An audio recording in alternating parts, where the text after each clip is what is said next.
Hello everyone, I'm going to show you how to do basically how to Zen code, what Zen coding is, how to use it, why it's amazing. Zen coding basically allows you to use shortcuts and just condense, like this line here creates all of this and it expands it, and it's just so simple and easy. And here's the downloads. It's available for all different types of HTML editors. I particularly use Coda, and so I installed this packet into Coda, and now I could use Zen coding. So let me show you how amazing this is. So we can just close this out. I'll just show you. So let's say I'm making an unordered list for a menu, and I want each menu to have a link in it, and I have five links. So it's let me just do this real quick. Bam, done. See how amazing that was?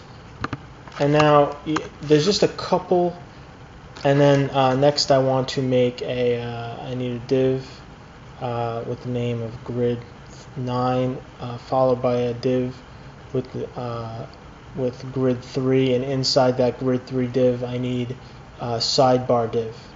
So let me do that, grid9, and then after div grid9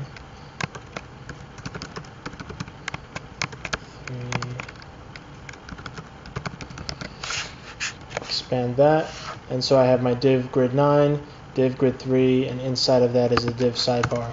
I mean, this will just save you so much time.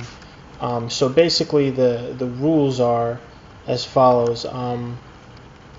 If you want something inside of it, you use that symbol and then you put whatever is inside of it. If we want 5 LIs, we do *5. If we want 3, *3. And then if we want inside of each one of those, we then put another one and then A. But then if we do that, it's not, it doesn't work like that. If we did this, there would be 2 anchor tags inside of each one of the list items. So for instance, you see there's 2, now there's 2 links inside of it.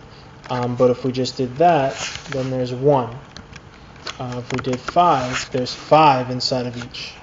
You see how that works? Then if we did, if we wanted an anchor tag and an image, we would do the plus sign. So both the anchor tag and an image is inside of each one of these LIs. So you can see that the anchor and then the image.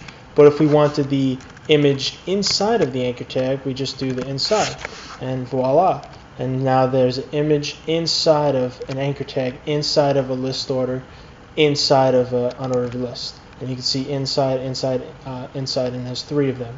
Now if we want, and so that's basically it. And then so another thing is, if you want a class, you just do div dot, div dot that, and then you see class test. If you want more than one, you just do test and hide, and then it'll do more than one. If you want it to be an ID, you just do the ID symbol and the same thing. So if you want it to be an ID of class and an ID of class and a class of hide, there we go, ID of class, class of hide, and then inside that I want to make my unordered list. Boom. And so you can just see how powerful this is. So if you guys have any questions, please let me know. I actually use this and I change PSDs to WordPress, straight from PSD to WordPress, using this in a 960 grid system, and it takes me about 4 hours to do that. And that is just, when I look around on the internet how long it takes people to make PSD to HTML and HTML to WordPress, it takes people upwards of 10 to 15 hours, and I end up doing it in about 4 hours using Zen coding, the 960 grid system, and the Starker's WordPress theme. So if you guys have any other questions, please feel free to comment, and I will get back to you as soon as I can.